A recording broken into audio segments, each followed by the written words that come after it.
Միշտ տեսանյութը դիտելը բաժանորդագրվեք ալիքին ու սեղմեք զանգակի վրա, քանի որ առաջիկայում դեռ շատ հետաքրքիր տեսանյութեր են սպասվում։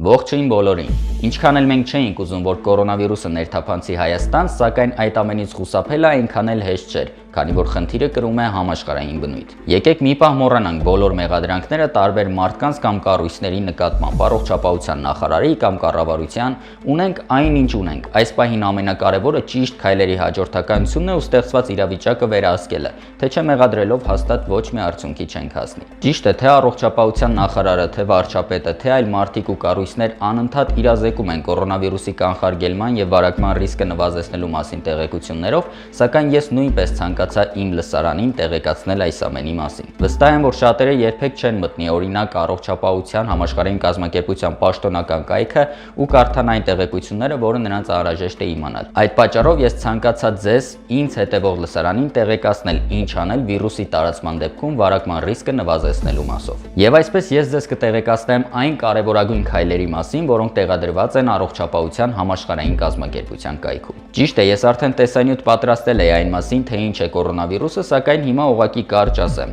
Կորոնավիրուսը վարակակիր վիրուսի տեսակ է, որը ներթափանցում է մարդու կամ կենդանու օրգանիզմի մեջ ու շարունակում բնակվել այնտեղ, վնասելով տվյալ մարդու օրգանիզմը։ Վիրուսը ունի ինկուբացիոն շրջան, որը կարող է լինել մինչև 14 օր։ Դա նշանակում է, որ եթե մարդը վարակվի կորոնավիրուսով, տվյալ պահին նա չի հասկանա դրա մասին։ Նախանշանները կարող են ի հայտ գալ ամենաշատը 2 շաբաթ անց։ Ինչպիսին են այդ նախանշանները։ Այնպիսին, ինչպիսին սովորական գրիպի դեպքում։ Հազ, ջերմություն, թուլություն, հաճախակի գլխացավեր, փռշտոց, հենց սա է վատը, որ այն շատ հաճախ դժվար է լինում տարբերել սովորական գրիպից։ Բայց ամենակարևորը, երբ դուք ունենաք թվարկված երևույթներից ինչ-որ մեկը, պետք չէ խուճապի մատնվել։ Եթե դուք ունեք հազ, ջերմություն կամ թուլություն, ապա պետք չէ միանգամից մտածել, որ դուք վարակվել եք կորոնավիրուսով։ Ամենայն հավանականությամբ դուք ուղղակի մրսել եք, բայց ցանկացած դեպքում էլ բժշկի դիմելը լավագույն տարբերակն է։ Իսկ հիմա այն 5 կարևորագույն քայլերի մասին, որոնք ներկայացված են առողջապահության համաշխարհային կազմակերպության պաշտոնական կայքում եւ որը անհրաժեշտ է իրականացնել յուրաքանչյուր մարդու։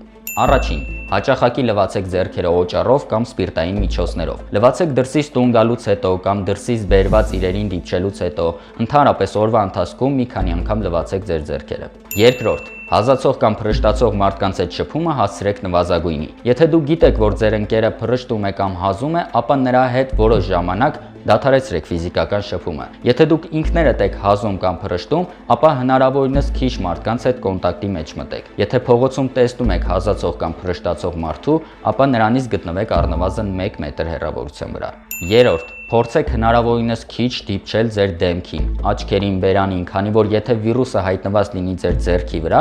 ապա դեմքին դիպչելուց հետո շատ հնարավոր է, որ բերանի կամ աչքերի միջոցով այն անցնի ձեր օրգանիզմ։ Չորրորդ, պահպանեք հիգիենայի կանոնները։ Հազալիս կամ փռշտալիս անձեռոցիկով փակեք ձեր բերանը, իսկ հետո անպայման դեն նետեք այդ անձեռոցիկը։ Հինգերորդ, եթե ձեզ վատ կամ թույլ եք զգում, ապա մնացեք տանը։ Ձեր վիճակի անփոփոխության դեպքում անպայման բժիշկ կանչեք։ Սրանք այս պահին բոլոր այն քայլերն ու միջոցառումներն են, որոնք առաջարկվում է առողջապահության համաշխարհային կազմակերպության կողմից։ Փորձեք հնարավորինս պահպանել դրանք։ Վիդեոյի ներքևում նաև ես կթողնեմ առողջապահության համաշխարհային կազմակերպության պաշտոնական կայքում տեղադրված ինֆորմացիայի լինկը։ Ցանկության դեպքում կարող եք այցելել եւ կարդալ։ Ցավոք այս պահին դեռ չի ստեղծվել կորոնավիրուսի դեմ հակավիրուսը։ Այդ մասով դեռ կատարվում են ուսումնասիրություններ։ Ենթադրվում է, որ եղանակների տաքացման հետ միասին վիրուսը կնահանջի, իսկ այս պահին մնում է միայն լինել զգոն եւ խուճապի չմատնվել։ Իսկ վերջում, քանի որ ներկայումս գրեթե անհնար է դեղատներում գտնել պաշտպանիչ դիմակներ, ես ուզում եմ ձեզ սովորեցնել, թե ինչպես կարելի է տնային պայմաններում հեշտորեն պատրաստել այդպիսի դիմակներ։ Ճիշտ է, հենց առողջապահության համաշխարհային կազմակերպության կողմից արված հայտարարության մեջ ասվում է, որ այդ դիմակները չեն կարող ամբողջապես մարդուն պաշտպանել կորոնավիրուսից,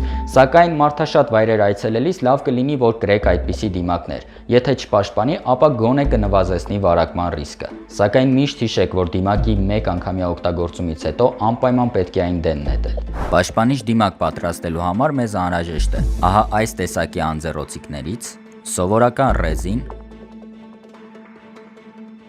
եւ նաեւ դակիչ կամ ինչպես հայտնի է ստեպլեր։ Անհրաժեշտ է անձեռոցիկից պոկել ահա այսպիսի կտոր։ Ցանկալի է վրան դնել եւս 1 կամ 2 այսպիսի շերտ, որպեսզի այն ստացվի ավելի հաստ։ Այնուհետև պետք է անձեռոցիկը ծալել ահա այս ձևով.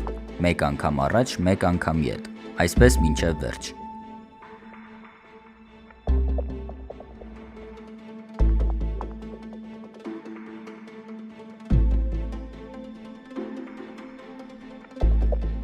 Ծալելուց հետո պետք է ռեզինները անցկացնել անձեռոցիկի վրա և ամրացնել դակիչով, ահա այսպես։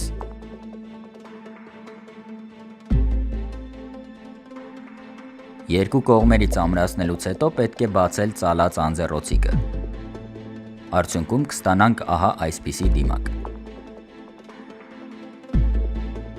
Այսօրվա համար այսքանը։ Եղեք զգոն և հետևեք միայն պաշտոնական տեղեկության։ Բոլորիդ մաղթում եմ քաջ առողջություն։ Համ էլ Հայաստանում կորոնավիրուսով վարակվելիս պետք չի միանգամից տխրել, քանի որ այդ դեպքում մարդը մոտ 1 ամսով տեղափոխվում է Ծաղկաձորի ու ընդհանրապես Հայաստանի ամենաընտիր հյուրանոցներից մեկը, նենց որ ամեն ինչ այդքան էլ վատ չի։